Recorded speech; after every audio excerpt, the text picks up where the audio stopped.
going to follow up on what Stefano told you about by telling you about some of the tools I've been working on over the years. I've been at Scripps for a very long time, since when Garrett was there as well. And I'm right now, sitting right under this red arrow that Stefano had on the picture of the Institute.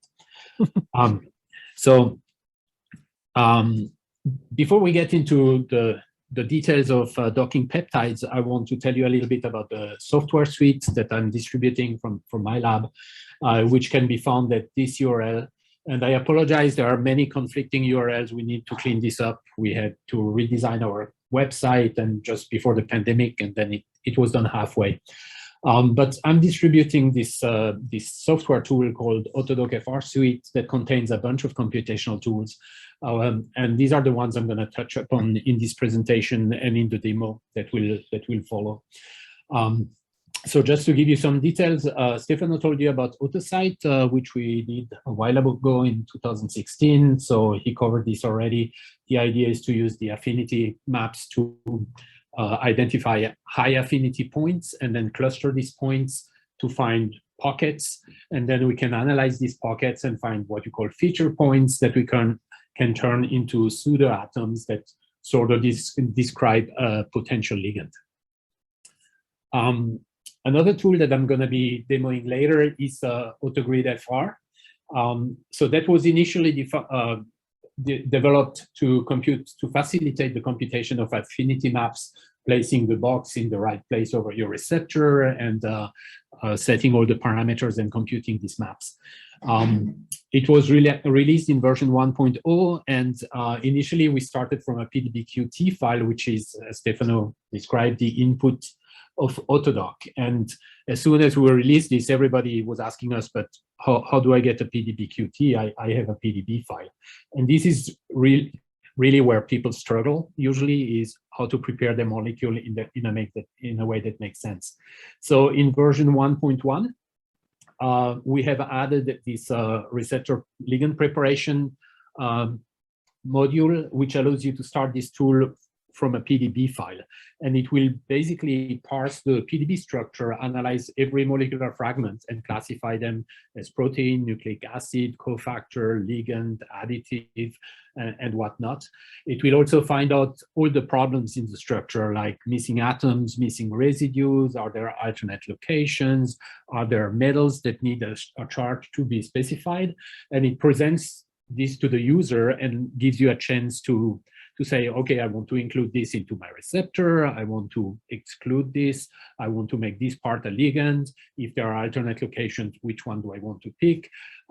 Which side chains do I need to rebuild? So it gives you a way to visually parse your PDB file and pick the parts that you're interested in your docking. It can compute it uses AutoGrid to compute the affinity maps, and stores all the affinity maps together along with all the metadata that went into the definition of these maps into a TRG file, which is really a zip file that contains a whole bunch of files. This prevents mistakes where you could actually compute some maps and then mix them up with other maps that you computed some other day. And you can define maps for docking into flexible receptors where side chains are flexible in the receptor, or for performing covalent docking.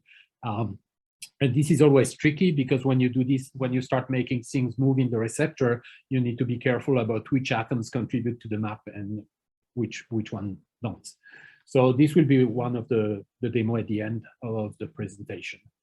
I also worked on AutoDock FR, which is a derivative of AutoDock 4, and I was interested in trying to see how can we make the receptor flexible.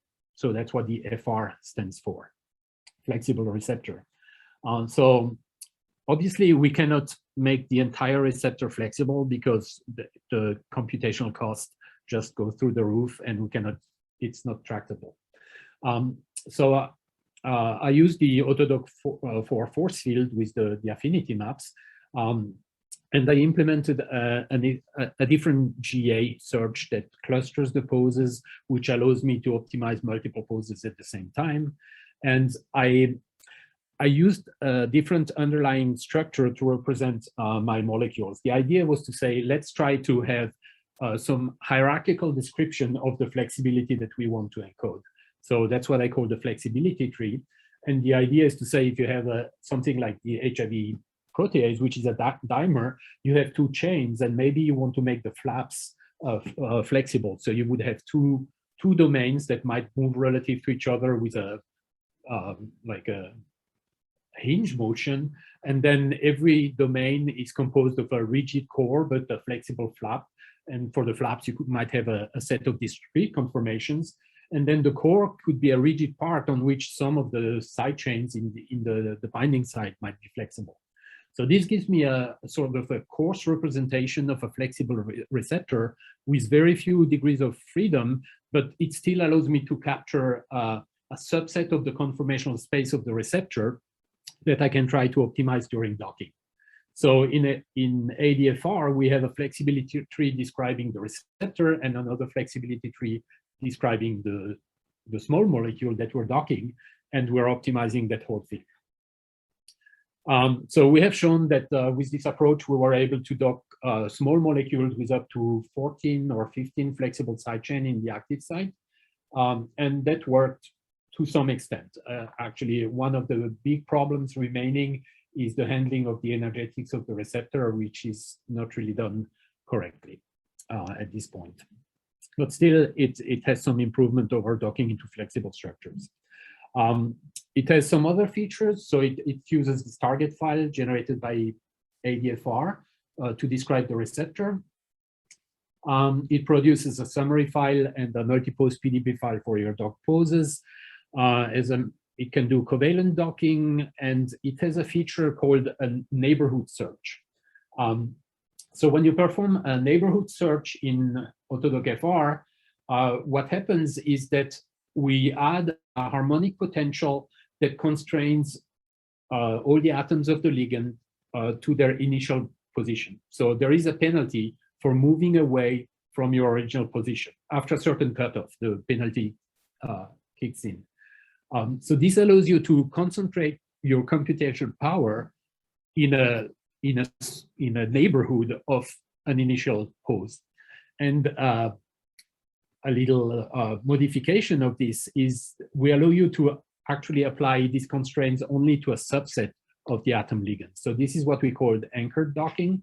So in this example shown here on the upper right, we use the command line parameter neighborhood group, which is this phosphorylated tyrosine side chain. So this is a selection string that's going to select this phosphorylated side chain. And we specify that the neighborhood constraint is 0.2.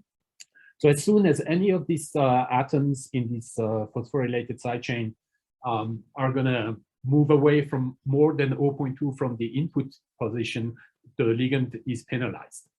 So this allows us to basically, it's not completely like covalent docking, but you can stick a group in a given pocket, have it move a little bit or more. You can specify, you can change the strength of the constraint, and then the rest of the ligand can explore the rest of the surface, the neighboring surface of the receptor. We also added a Ramachandran term because we were interested in trying to use AutoDock FR for docking small peptides. And we found that basically enforcing the proper Ramachandran backbone torsions is helpful. So this term gets enabled automatically when we detect that the ligand that you're docking is a peptide. And this can be used for docking short peptides with 5 to 6 amino acids. And you can also dock longer peptides in the case where you have a covalent link, for instance, or if you have an anchored docking, because now your docking problem is actually much simpler because you no longer have to optimize a rotation and a translation because your anchor point tells you where your ligand needs to be, and you only have to explore the conformation of your ligand.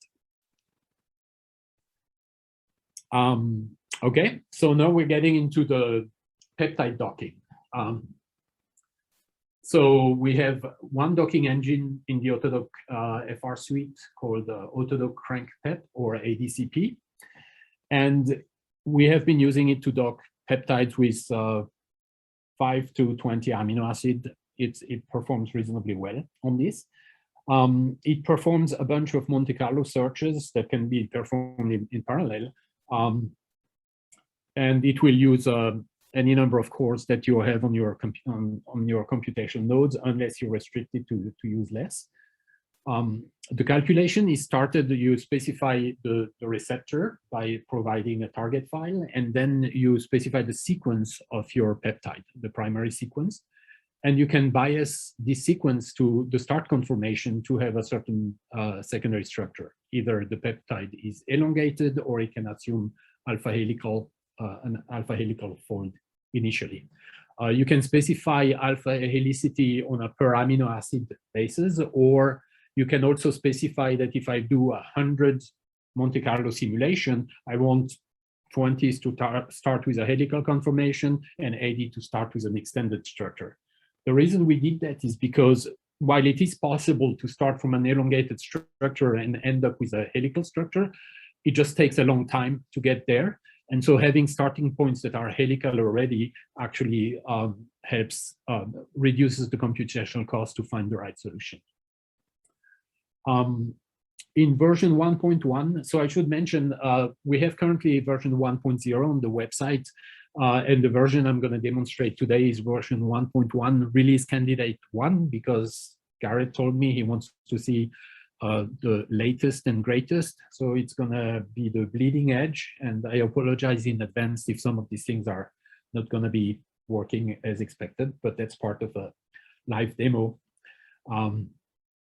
So in the new version, in 1.1, we support non-standard amino acids. You can have D amino acids instead of L. We also have added support for phosphorylated amino acid. And one new feature is that actually we're looking at the protonation of the histidine side chains, and the protonation will be picked based on the protein's environment. So your histidine protonation will be a result of docking a peptide with histidine. And we made the list of amino acids extensible, and we added a whole bunch of fluorinated amino acids. And it can be extended, but currently it requires some modification of the code. You have to do some programming to get there. So we'll have a demo for ADCP as well. The reason we got interested in docking peptide in the first place, I had been working on small molecule docking for a long time.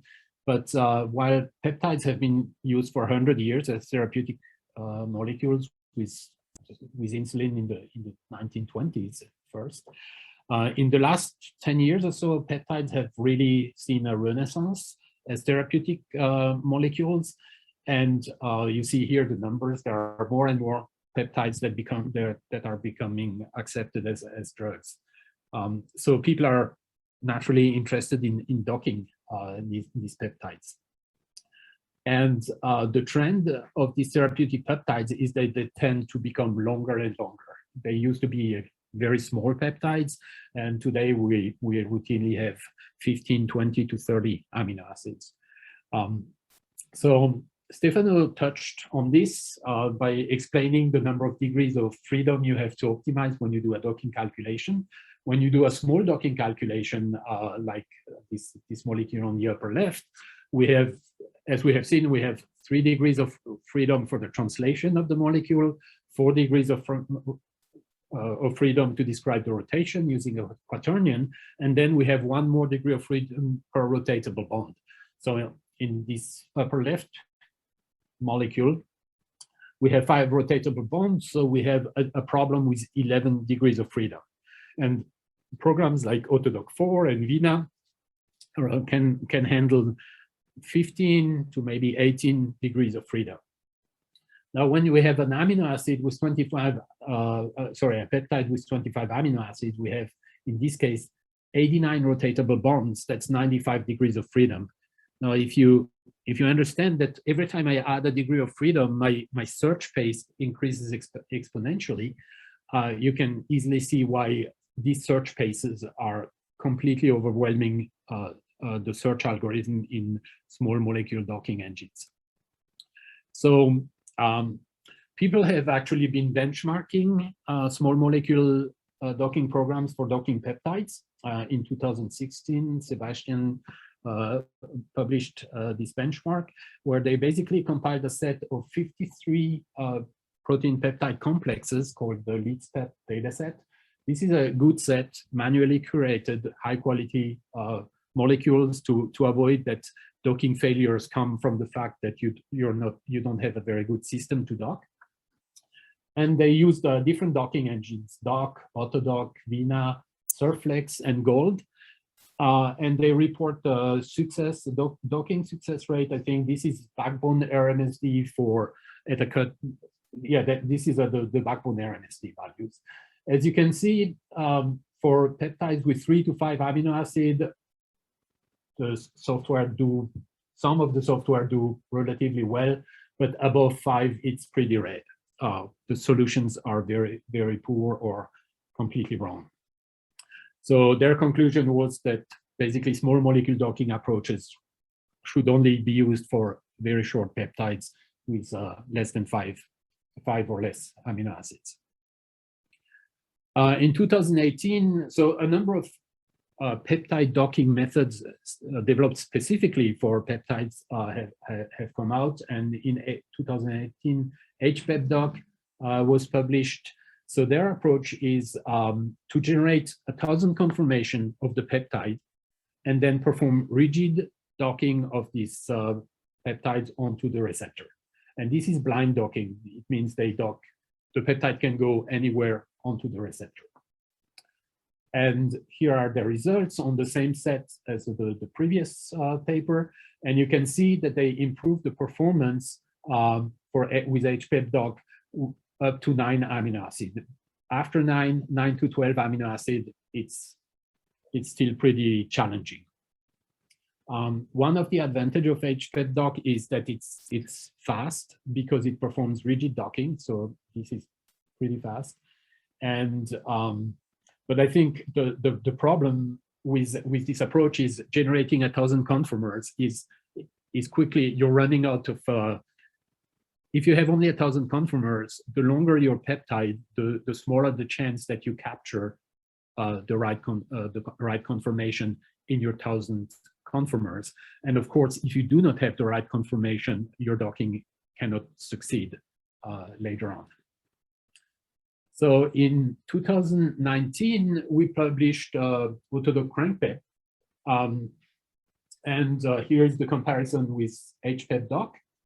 And overall, we do better. But in particular, you can see that in the region where HPepDoc was struggling, we have good results with ADCP. So we were able to dock this peptide with up to 12 MERS. Pretty well, and in fact, I'll show you that we can go up to 20 amino acid, and it still works reasonably well. But before I go to longer peptides, I also want to impress on you that RMSD is not necessarily a good value for assessing the quality of poses for peptides. Here we have an example. In green is the peptide from the X-ray structure, and in magenta we have our docked peptide. And so if we take the RMSD of the backbone, including the C beta, because it's important to include the C beta because this gives you pretty much the orientation of your side chain. You can have a small backbone RMSD, but actually it's not the right solution because your side chains might be flipped. So by including the C beta, that tells you that you have actually a pretty good a fairly good docking for the parts that match up. But here we have an RMSD of 9 angstrom for this pose, even though the part that interacts, the part of the peptide that actually interacts with the receptor is modeled perfectly. This large RMSD arises because this tail that doesn't interact with the receptor sticks in the solvent, just has different conformation in the X-ray structure than it has in our dock solution. So in my opinion, this is a correct solution, yet the RMSD tells us it's absolutely completely wrong. So we have been looking at the fraction of native contacts, which is a measure used in the Capri challenge, where people try to predict complexes of protein docking. And they define native contacts as pairs of residues of the peptide and the receptor that have heavy atoms with its 5 angstrom. So you enumerate all these pairs in your crystal structure, and then you calculate the fraction of these contacts that occur in your dock pose. If we do that, we see that the fraction of native contact for this pose is 0.9338. So we have 94% of the native contacts that are reproduced. So this is a better measure for identifying whether your dock peptides are correct or not. And maybe I should, yeah, I don't see my Zoom, so let me see if I can see the chat window just in case there are questions. Doesn't pop up. Oh, here. Okay, nothing so far. And of course, feel free to interrupt me at any time if you have questions. And if you speak up, it's easier because I'm not looking at the chat all the time. All right. Now I need to get the focus back here. So here are the results for longer peptides. Here we have peptides with 16 to 20 amino acids, and the best fraction of native contact when you consider only the top predicted solution, the top 3, top 5, and you see in the top 5 solution we have good solutions predicted for 90% of these structures. And here we have a few examples to give you an idea what this fraction of native contact looks like. I mean, people have a pretty good intuitive sense of what RMSD means. You need to develop one for fraction of native contacts as well, I guess. So here we give you some idea of this. And the reason RMSD worked well for small molecule is because small molecule tends to bind in pockets, and most of the atoms of the small molecule interact with the receptor. So in order to get the right pose, you need most of the molecules close to the crystal structure to reproduce the contacts. Peptides tend to bind in shallow grooves at the surface of proteins, and very often have either side chains or even parts of the backbone that just stick into the solvent. Peptides are very happy to be in solvent. So while you can reproduce the contacts, as I said before, the RMSD might be way off in this case. So how does ADCP work? My idea initially was to try to leverage the work that had been done for many years by the protein folding community. So these people developed very clever models that allow them to very rapidly explore the conformational space of a chain of amino acids. So I thought this is exactly what I need to look to explore the conformational space of my peptide. But what I'd like to do is, as the peptide explores its conformation, it should sense the receptor, and while it's folding, it should also interact with the receptor, trying to optimize its interaction. So we picked one software program developed in the David Wild lab called CRANKITE, and they use this model where they have a full atomic backbone representation, and they use a single bead per side chain. And then they have very simple potential, pairwise potential between atoms and beads that allows them to very quickly evaluate the internal energy of a given conformation. So they search the conformational space with a Monte Carlo simulation, in which the Monte Carlo move is this crankshaft motion, where you pick two C alphas separated by 3 or 4 amino acids that defines this little loop, and then you do this crankshaft motion about the axis defined by the 2 C alphas. They also have this rotation motion for the tails, the N terminus and C terminus. You can pick a C alpha near the termini, and then do a rotation just of the terminal part of the chain. And this software can literally evaluate millions of conformation in seconds. So I thought this is a good starting point for us. So we start with this CRANKITE algorithm, and the idea was to say, let's add the receptor by using the AutoDock affinity maps. and then compute an interaction energy between the peptide and the receptor. So the affinity maps we use because they are a cheap way to very quickly compute an interaction energy. Basically, the affinity map tells you if I put an atom of a certain type at a certain point inside this grid, I can, through a simple trilinear interpolation, get the interaction energy for this with this atom, between this atom and every atom of the receptor. So you have basically, instead of doing n distance calculation to the n atoms in the receptor, you just have to do one lookup. So, but of course, the affinity maps rely on fully atomic models. So you need to have all the atoms in your sidechain, and CRANKITE has a single bead for the sidechain. So we had to add a reconstruction of the sidechains that has to happen on the fly before we can compute the energy. And this is done using a rotamer library and a greedy algorithm that's just going to go over the peptide, take the first sidechain, and say, what is the best rotamer? What is the rotamer that gives me the best interaction energy? And once we pick this one, we move to the next amino acid and do the same thing. The reason we do that very simply is because we cannot afford to do it. This is a greedy approach. It doesn't give you the best result, but getting the best result would be too expensive for the docking calculation. We also had to change the Monte Carlo simulation a bit. We had to add a translational move that allows the peptide to move inside the box to explore the surface of the receptor. And we added this pose cache that allows us to escape minima.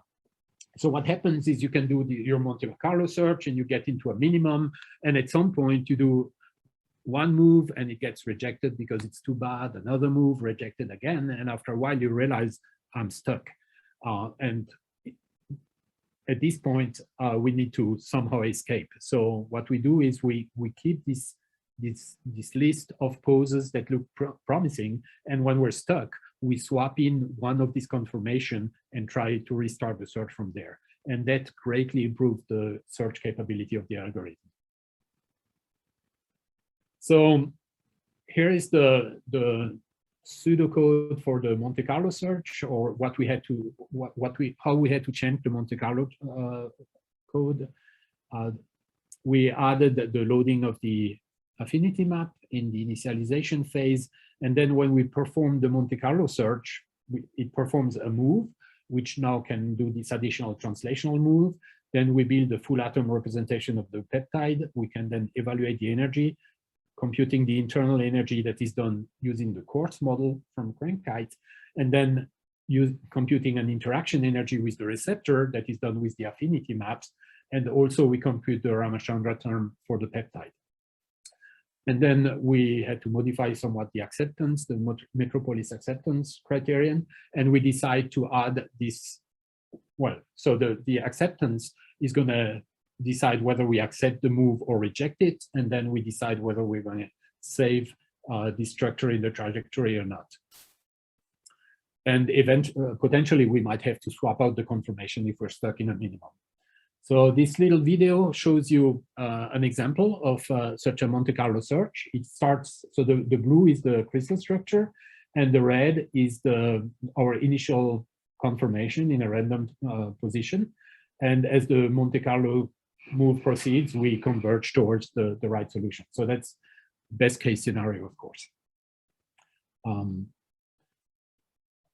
So the entire workflow for docking a peptide is that you have to start by computing the representation of your receptor. So you need to compute these affinity maps. And for this, I'm going to show you how to use this tool called AGFR, AutoGridFR. This generates this target file that has all the affinity maps. Then you perform n Monte Carlo search, and the number of Monte Carlo search depends on how complex your problem is. And basically, this number has to increase with the size of your docking box. If you have a larger docking box, I would recommend increasing the number of searches. So that's this n parameter. So basically, ADCP is the AutoDock CrankPep software. -T, you provide the target file describing the receptor. -S, you give the sequence of the peptide that you want to dock. -N is the number of Monte Carlo search. Small n is the number of evaluation every one of this search can do, the number of evaluation of the scoring function every search can do. And typically, small n should be about 3 times the number, 3 million times the number of amino acid in your peptide. And then we say what the output should be called. And here we specify a reference structure. So it's going to tell us how far our docked results are from what we know is the gold standard. After the N Monte Carlo search have been performed, every one of these search has generated its own trajectory. We merge all this trajectory into one gigantic file, and then we perform clustering. We take all the good solutions from this gigantic file, and we cluster together all the solutions that look the same, so that we can report a smaller number of solutions that we know are distinct from each other. So the docking will generate 2 files, a summary file that lists all the solutions and the parameters that went into the calculation, and a multimodal output file. And this is in version 1.1. Version 1.0 was just dumping all the models, best model 1, best model 2, and so forth. Just a short little detour about cyclic peptides. When you're interested in therapeutic peptides, cyclic peptides are very important because cyclizing your peptide can be used to avoid some of the shortcomings that peptides have as therapeutic molecules. And actually, many of the therapeutic drugs are cyclic, and there are new ones coming onto the market very frequently. So handling cyclic peptides is important for docking. And of course, you can cyclize your peptide in a bunch of ways. You can do head-to-tail backbone cyclization. You can staple your peptide using side chains and connectors. And as Stefano described, you can have multiple cycles, and it can get quite complex. So in ADCP, we decided for now we're going to support the head-to-tail backbone cyclization and also cycles created by disulfide bonds, because these were the ones for which we have a bunch of representative in the PDB to check whether that would work or not. And the way we perform cyclization is simply by adding a linear potential between the carbon of the backbone carbon of the last residue and the nitrogen backbone atom of the first residue. And this is enabled by this command line option -cyclic CYC. And basically, it's going to pull these 2 atoms together. But we found that we cannot make this potential too strong. If you really pull them together too strongly, you start hindering the ability of the algorithm to explore the conformational space of the cycle. So we need to keep this pretty loose. And as a consequence, the docking result might have very elongated bonds and bonds with bad geometry at the place where you create this cycle. So it's often good to do some minimization of the docked results afterwards to clean up these geometries. We also do the disulfide bridge formation, and here it's the same principle. We have a linear potential between the sulfur atom in cysteines. One nice thing is that when you have multiple cysteines, more than 2 in your peptide, the algorithm will automatically pair them up based on the current conformation. So it will check what bridges are feasible and create this bridge and apply the potential whenever the solution seems to indicate that the bridge is possible there. So your disulfide bridges are basically the result of your docking. It's not something you need to decide up front. When we use these cyclization options, we disable the rotation because we cannot do a rotation anymore on the tail, or at least in this case, we cannot do the Monte Carlo rotation anymore for anything that's cyclic. But we allow you to combine the backbone cyclization with a sidechain through these things, so you can have multiple cycles created in your dock peptide. And here are some results for docking cyclic peptides. So these are head-to-tail cyclization.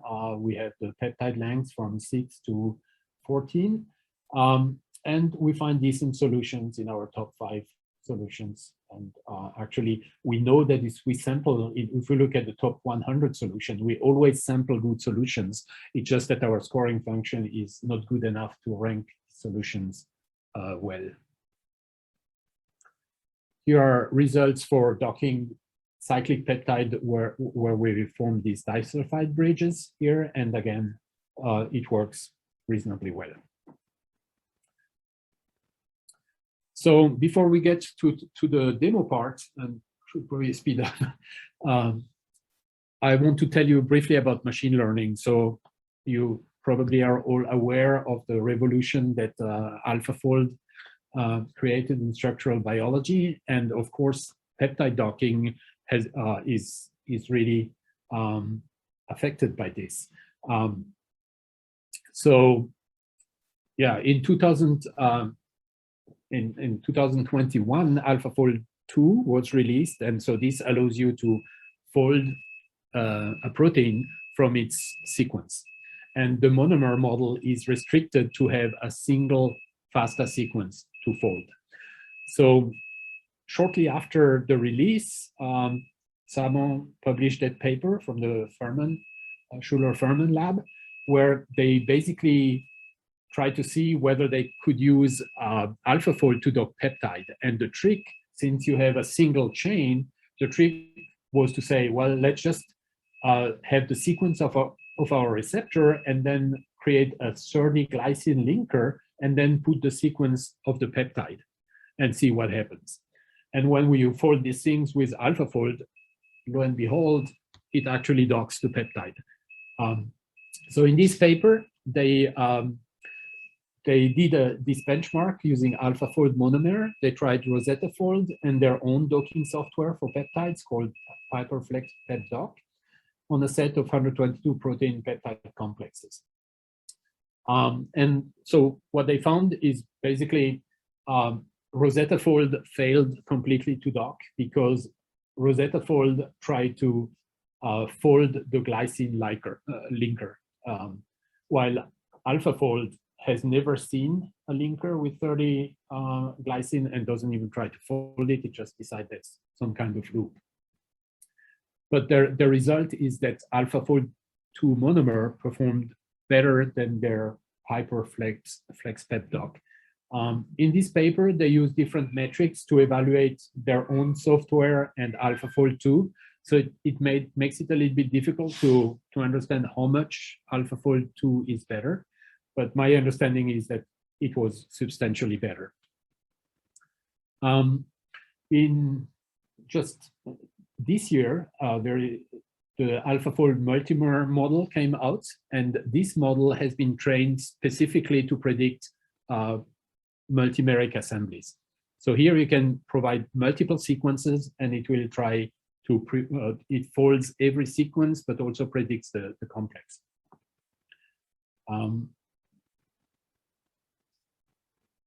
And this performs significantly better than taking AlphaFold 2 monomer and taking a dimer, two proteins, and linking them with a linker, the 30 glycine linker. It doesn't perform as well because it was trained specifically to predict the multimers. And even more recently, in July, a new folding program, deep learning folding program came out, OmegaFold from China. And I don't know if you're aware, but AlphaFold really, it's AlphaFold 2. There was an AlphaFold 1 and AlphaFold 2 performed much better because it was exploiting deep multiple sequence alignments. OmegaFold doesn't use multiple sequence alignment. So this is truly ab initio. It just uses the sequence and tries to predict the structure. And this program was shown to outperform Rosetta Fold and performs similarly to AlphaFold monomer for folding proteins, but it's much faster. So when you do an AlphaFold monomer or multimer prediction, it takes typically, let's say, from half an hour to 2 or 3 hours based on the length of the sequence. And most of this time is actually used to compute this multiple sequence alignment. OmegaFold can fold a structure in a matter of minutes because they don't do the multiple sequence alignment. So it's super fast. So naturally we thought, okay, how does ADCP compare to deep learning peptide docking methods? So we took the data set from the Savon paper, actually 2 data sets, the LeadsPep and the Savon, but we had to reduce it to exclude peptides that had less than 5 amino acids, because ADCP cannot handle this, because below 5 amino acids, the crankshaft motion doesn't make sense anymore. So we need 5 or more amino acids. So we have 42 out of 53 from the LeadsPep and 99 out of 122 from the Savon set. And we performed docking with ADCP using a docking box that was placed over the crystal, the peptide in the crystal structure, with 7 angstrom padding on either side. So these are pretty big boxes that cover most of the receptor, but not the entire receptor. So it's not completely blind docking. We use the AlphaFold 2 monomer models, and they provide you with 5 models or predictors. Every model generates one solution. So we get 5 ranked dock poses for AlphaFold monomer. We get 5 models for the multimer, so 5 ranked poses. And OmegaFold has only 1 model, so it generates 1 pose. So in this graph, what we see is basically the number of complexes for which we find a solution with for a given cutoff or fraction of native contacts. Obviously, if you have 1.0, that means you have 100% of the native contacts that are reproduced. And if you have 0.2, you have almost nothing, or 0 means your peptide is completely somewhere else. The solid lines are the top solution. So in red, we have the OmegaFold, which has only 1 solution. In orange, we have the AlphaFold monomer. In green, ADCP, and in cyan, AlphaFold multimer. So what we see is that OmegaFold does pretty poorly. It does okay for a bunch, for a few structure, like 15, 20, less than 20 structure, but there are many structures for which it doesn't find anything reasonable. ADCP performs sort of like AlphaFold monomer. And so I should tell you that the solid lines is, the top structure. The dashed lines are when we consider the top 5 structure. And then so this exists for ADCP, for AlphaFold monomer and AlphaFold multimer. And then for ADCP, we can generate more solutions. We have the top 30 solutions, or when we look at all the solutions that ADCP generates. So the top solution of ADCP is performing sort of like AlphaFold monomer, and the top 5 solutions of ADCP like AlphaFold multimer. One thing that you can see is that between monomer, the top solution are using the top 5, or even the AlphaFold multimer, the top solution and the top 5, you have a very small difference of performance, which tells us that basically either AlphaFold finds the solutions or it doesn't, but creating more poses with the AlphaFold model doesn't help. And actually we tried this. There is an option where you can tell every model to generate more solutions, and we got 0 improvement. So the overall lesson is that AlphaFold does really well, but it also has cases where it fails, and there is not much you can do about this. ADCP does not as well using the top solution, does almost as well as Multimer when we use at least the top 5 solution. But if we look further down in our set of solutions, we see that for more than 60% of the complexes, we do sample solutions that have 0.8 fraction of native contact. And 0.8 is really a high quality solution if you get there. So our problem with ADCP is that we do not, the scoring function is not good enough. We need to find a way to have these solutions ranked higher in the top 5, and then we're competitive with AlphaFold Multimer. But actually, these methods are complementary in a way. So fraction of native contact of 0.8 and above are really good dock solutions. So we wanted to ask, you know, are the methods working for the same complexes, or are different complexes working with different methods? So what we found is that actually all the complexes that had good solutions with AlphaFold monomer or OmegaFold also had good solutions with the AlphaFold Multimer. So AlphaFold Multimer is just better for docking peptides if you use deep learning methods. But we found that ADCP actually was finding solutions where AlphaFold didn't in some cases. So this is shown in this table. If we look just at the top solution, we have 14 complexes where both AlphaFold Multimer and ADCP found good solution. Then we had 27 complexes where AlphaFold found a good solution, but not ADCP. But then we also have 9 complexes where ADCP found good solution, but not AlphaFold. So a total of 50 complexes if you use both methods, which is better than the 41 if you use just AlphaFold Multimer.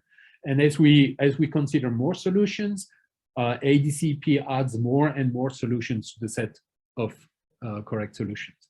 So I think that it's not unreasonable to try to combine these two methods, do docking with both, look at the best solution produced by both, do they agree? And if they do not disagree, which one is the best? So before I get to the demo, that will be pretty short, I want to acknowledge people who worked on this. Gary was a former very talented postdoc that developed the ADCP method. Sid Shankar just joined the lab and is working on this comparison of ADCP with the deep learning methods. So Garrett wanted new stuff. The graph about the fraction of native contacts actually just came out yesterday. So this is really what we're doing now. And of course, Stefano has been contributing over the years to many of the things that we have been doing in the lab. And more generally, people from the center have contributed in various ways.